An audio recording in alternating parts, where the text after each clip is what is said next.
Praise the Lord. കർത്താവിൻ്റെ ധന്യതിരുനാമം ഈ പ്രഭാതത്തിൽ മഹിമപ്പെടുമാറാകട്ടെ.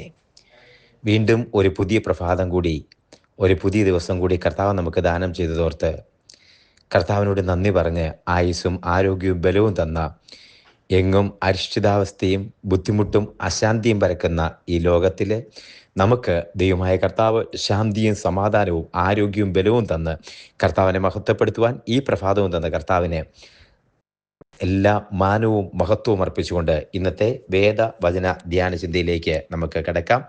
ആധാരമായി സങ്കീർത്തനങ്ങളുടെ പുസ്തകം 23-ാമത്തെ അധ്യായം അതിൻ്റെ 5-ാമത്തെ വാക്യം വായിക്കാൻ താല്പര്യപ്പെടുന്നു. സാംസ് 23 വേഴ്സ് 5. എൻ്റെ ശത്രുക്കൾ കാണുകെ നീ എനിക്ക് വിരുന്നൊരുക്കുന്നു, എൻ്റെ തലയെ എണ്ണ കൊണ്ട് അഭിഷേകം ചെയ്യുന്നു, എൻ്റെ പാനപാത്രവും നിറഞ്ഞ് കവിയുന്നു. ഹല്ലേലൂയ. ഈ വചനം നമുക്ക് വളരെ സുപരിചിതമാണ്. പ്രത്യേകിച്ച് 23-ാം സങ്കീർത്തനം കൊച്ചു കുഞ്ഞുങ്ങൾക്ക് ആദ്യം പഠിപ്പിക്കുന്ന യഹോവ എൻ്റെ ഇടയനാകുന്നു, എനിക്ക് മുട്ടുണ്ടാകില്ല. ആ സങ്കീർത്തനകത്ത് നിന്ന് അടർത്തിയെടുത്ത ഒരു വചനമാണ്, നമുക്ക് വളരെ സുപരിചിതമാണ്. പക്ഷേ അതിൻ്റെ ചില വാക്കുകളൊക്കെ നമ്മൾ മുമ്പ് സംസാരിച്ചിട്ടുണ്ട്. യഹോവ എൻ്റെ ഇടയനാകുന്നു, എനിക്ക് മുട്ടുണ്ടാകുകയില്ല.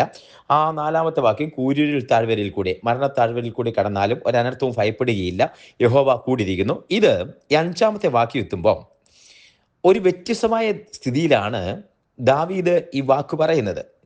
എൻ്റെ ശത്രുക്കൾ കാണെ നീ എനിക്ക് വിരുന്നൊരുക്കുന്നു, എൻ്റെ തലയെ എണ്ണ കൊണ്ട് അഭിഷേകം ചെയ്യുന്നു, എൻ്റെ പാനപാത്രവും നിറഞ്ഞു കവിയുന്നു. 3 വാചകങ്ങളുള്ള ഒരു വാക്യം, 5-ാമത്തെ വാക്യം. ഈ മുമ്പുള്ള വാക്യങ്ങളിലൊക്കെ കൂരിൽ താഴ്വരയിൽ കൂടെ കടന്നാലും ഒരനർത്ഥവും ഭയപ്പെടുകയില്ല, നീ എന്നോട് കൂടി ഇരിക്കുന്നല്ലോ, നിന്റെ വടിയും കോലും എന്നെ ആശ്വസിപ്പിക്കുന്നു. അത് കഴിഞ്ഞിട്ടാണ് പറയുന്നത് എൻ്റെ ശത്രുക്കൾ കാണെ നീ എനിക്ക് വിരുന്നൊരുക്കുന്നു. ഇവിടെ ശത്രുക്കൾ എന്ന് പറയുമ്പോൾ പഴയ നിയമകാലത്ത് രാജ്യത്തിനോ വ്യക്തികൾക്കോ ഒക്കെ ശത്രുക്കളുണ്ട്. ഈ കാലഘട്ടത്തിൽ നമുക്ക് ശത്രുക്കൾ എന്ന് പറയാൻ ഒക്കത്തില്ല. പക്ഷെ പറയുമ്പോൾ നമുക്ക് എന്തു ഭവിക്കുമെന്ന് നോക്കി നിൽക്കുന്നവർ കാണെ.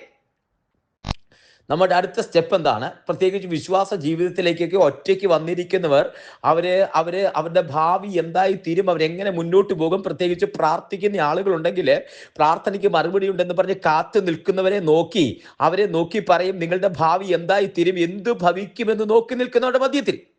ഹല്ലേലൂയ.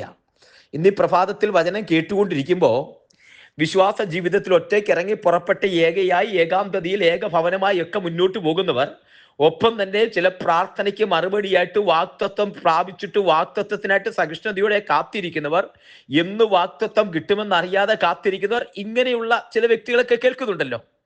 അത് മാത്രമല്ല, എന്തു ഭവിക്കുമെന്നറിയാൻ അവൻ എന്തു ഭവിക്കും. ഈ വാക്ക് മോശയെ നൈൽ നദിക്കകത്ത് ഞാങ്ങടെ പെട്ടകത്തിനകത്ത് ഒഴുക്കി വിട്ട് കഴിഞ്ഞിട്ട്, അതൊരു പോസിറ്റീവ് ചിന്താഗതിയാണ്. മിരിയാം ഒരു മരത്തിന്റെ മുകളിൽ മാറി നിന്ന് നോക്കി നിൽക്കുമ്പോൾ അവിടെ എഴുതിയിരിക്കുന്ന ഒരു വാക്കുണ്ട്, അവൻ എന്തു ഭവിക്കും എന്നറിയാൻ.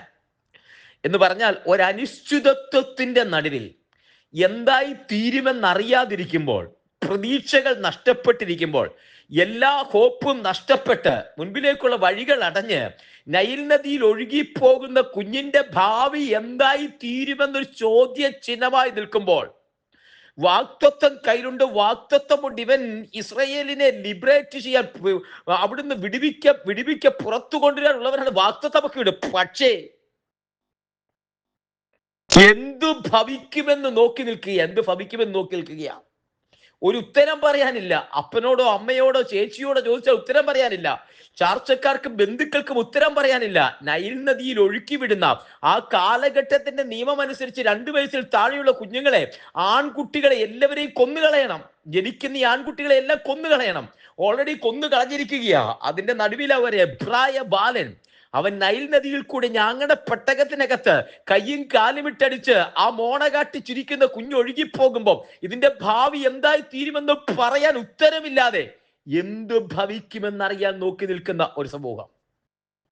എന്തു ഭവിക്കുമെന്നറിയാൻ പ്രാർത്ഥിക്കുന്നുണ്ട്, കാര്യങ്ങളൊക്കെ ഉണ്ടെങ്കിലും എന്തു ഭവിക്കുമെന്നറിയാൻ അവിടെയാണ് ദൈവത്തിന്റെ നിയോഗം.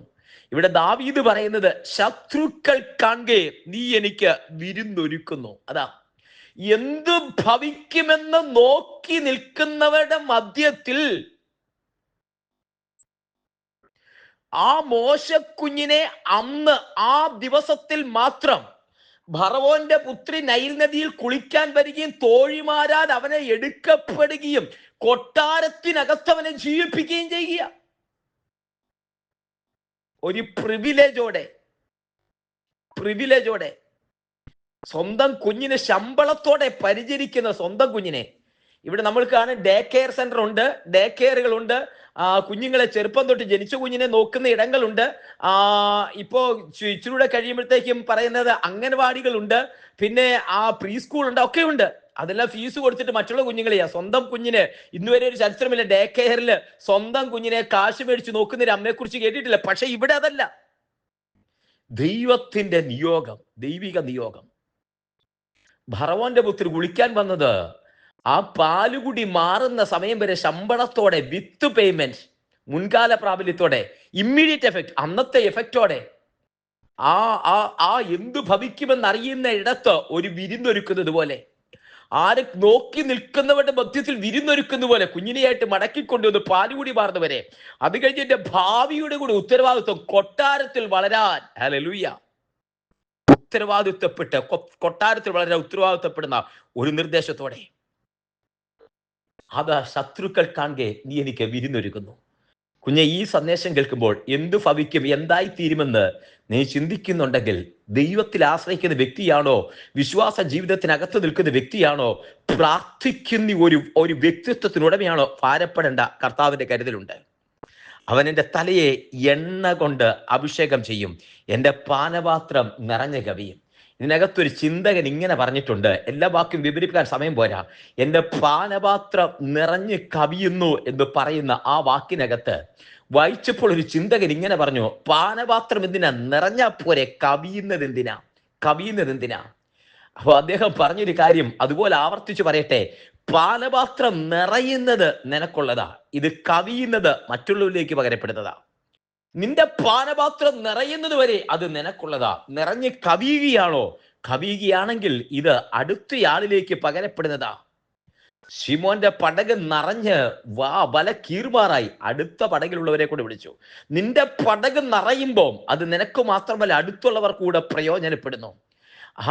കടക്കാർ പിടിച്ചുകൊണ്ട് പോകാൻ പോകുന്ന പഴയ നിയമത്തിൽ ഏലീശയുടെ അടുത്തേക്ക് ഓടി വരുന്ന ഒരു വിധവയായ സ്ത്രീ, നിന്റെ ദാസനായി എന്റെ ഭർത്താവ് ദൈവഭക്തനായിരുന്നു എന്ന് പറയുന്ന ആ സ്ത്രീയെ കുറിച്ച് പറയുന്നു.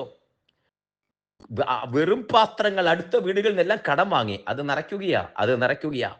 നിറഞ്ഞ് കവിയുന്നത് അടുത്ത പാത്രത്തിലേക്ക് ഇങ്ങനെ കവിയുന്നു. ഇതെന്തിനാണെന്നറിയോ? ആ കടം വീട്ടാൻ, മറ്റുള്ളവർ കൊടുക്കാൻ, എത്തിക്കാൻ, കടം വീട്ടാൻ. ഇത് നിനക്ക് പരിഹാരത്തിനുള്ളതാ.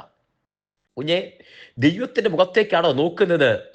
മറക്കരുത്, നിന്റെ ചുറ്റുമായിട്ട് ഈ പ്രാർത്ഥിക്കുന്ന ഹന്നാമച്ചിക്ക് എന്തു പറ്റുമെന്ന് നോക്കി നിൽക്കുന്ന പെനീനിയോട് പറയും, ഒരുവനെ കിട്ടും, ആ കാത്തിരിക്കുന്ന അവൾക്കൊരുവനെ കിട്ടും, അവന്റെ പേര് ശമൂവേൽ എന്നാകും.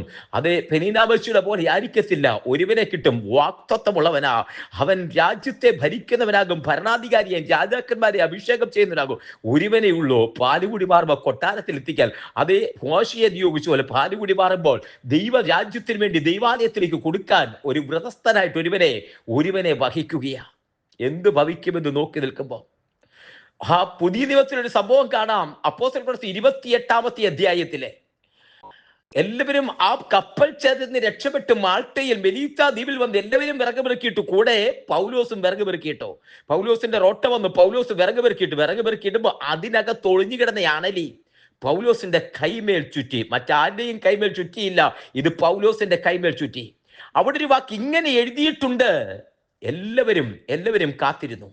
എന്തിനാണെന്നറിയാമോ? വീർത്തു വീഴുമെന്നും ചത്തുപോകുമെന്നും വിചാരിച്ച് അവർ കാത്തിരുന്നു. ഏറെ നേരം കഴിഞ്ഞിട്ടും ഒന്നും സംഭവിക്കായികയാൽ. പ്രതീക്ഷ എന്താ? ചത്തുപോകും, വീർത്തു വീഴും. ഇതാ പ്രതീക്ഷ. ഏറെ നേരം നോക്കി നിന്നിട്ടും ഒന്നും സംഭവിക്കായികയാൽ. കുഞ്ഞെ, ഈ വചനം കേൾക്കുമ്പോൾ നിനക്ക് എന്തു ഭവിക്കുമെന്ന് വിചാരിച്ച് ഏറെ നേരം നോക്കി നിൽക്കുന്നവർക്ക് വേണ്ടി കർത്താവ് ഒരു വിരുന്നൊരുക്കുന്നുണ്ട്. ആ വിരുന്ന് എന്താണെന്നറിയാമോ? ഏറെ നേരം കഴിഞ്ഞിട്ടും ഒന്നും സംഭവിക്കായികയാൽ അവനൊരു ദേവനെന്ന് പറഞ്ഞ് മനസ്സു മാറി അവനൊരു ദേവനെന്ന് പറഞ്ഞ് അവന്റെ വാക്കുകൾ കണ്ടയാറായി. പുബ്ലിയോസിന്റെ അടുക്കൽ കൊണ്ടുപോയി ദേശത്തെ അവകാശമാക്കുന്ന ഒരു ദൈവിക പ്രവർത്തി നടക്കുകയാണ്. ഇന്ന് പ്രഭാതത്തിൽ നോക്കി നിൽക്കുന്നവരുടെ മധ്യത്തിൽ നിനക്ക് വേണ്ടി മാനിക്കുക മാത്രമല്ല, നിത്യത വരെ എത്തിക്കുന്ന ഒരു ദൈവിക പദ്ധതി ഈ ലോകത്തിൽ മാത്രമല്ല കുഞ്ഞെ. ഈ ലോകത്തിൽ നിന്റെ ശുശ്രൂഷ തികച്ച ശേഷം അത് നിന്നെ കൈവിടാതെ നിത്യത വരെ എത്തിക്കുന്ന ദൈവകൃപയുണ്ടെന്ന്. ഹല്ലേലൂയ.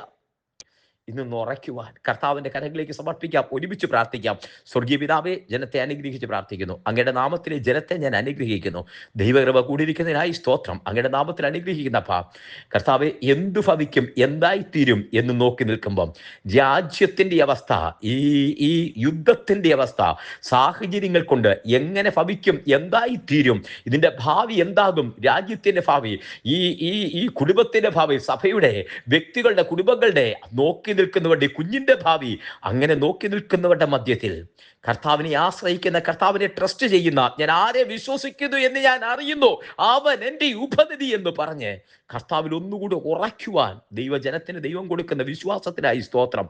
നിത്യതയ്ക്ക് വിളിക്കപ്പെട്ടവരെ നിത്യത വരെ എത്തിക്കുന്ന, കരം പിടിച്ചിരിക്കുന്ന ദൈവകൃപയ്ക്കായി സ്തോത്രം. ആത്മാവിൽ ഉറപ്പിക്കുന്നു. ശത്രുക്കൾ നോക്കി നിൽക്കുന്നവരുടെ മധ്യത്തിൽ വിരുന്നൊരുക്കുന്ന, ദൈവപദ്ധതി വെളിപ്പെടുത്തുന്ന ദൈവകരത്തിനായി, ദൈവകൃപയ്ക്കായി സ്തോത്രം ചെയ്യുന്നു. പാനപാത്രം നിറഞ്ഞ് കവിയുന്ന അനുഭവത്തിലേക്ക് കർത്താവ് നടത്തുന്നതിനായി സ്തോത്രം. അപ്പ തൃക്കരങ്ങളെ സമർപ്പിക്കുന്നു.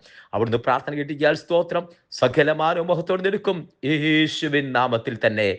ആമേൻ, ആമേൻ, ആമേൻ, ആമേൻ, ആമേൻ. കർത്താവ് എല്ലാവരെയും അനുഗ്രഹിക്കട്ടെ. ദൈവം കൂടിയിരിക്കട്ടെ. God bless you. നാളെ നമുക്ക് വീണ്ടും കാണാം. അതുവരെ വിശാലമേറിയ ചിറകടയ്ക്കുള്ളിൽ കർത്താവ് മറയ്ക്കട്ടെ. Thank you so much.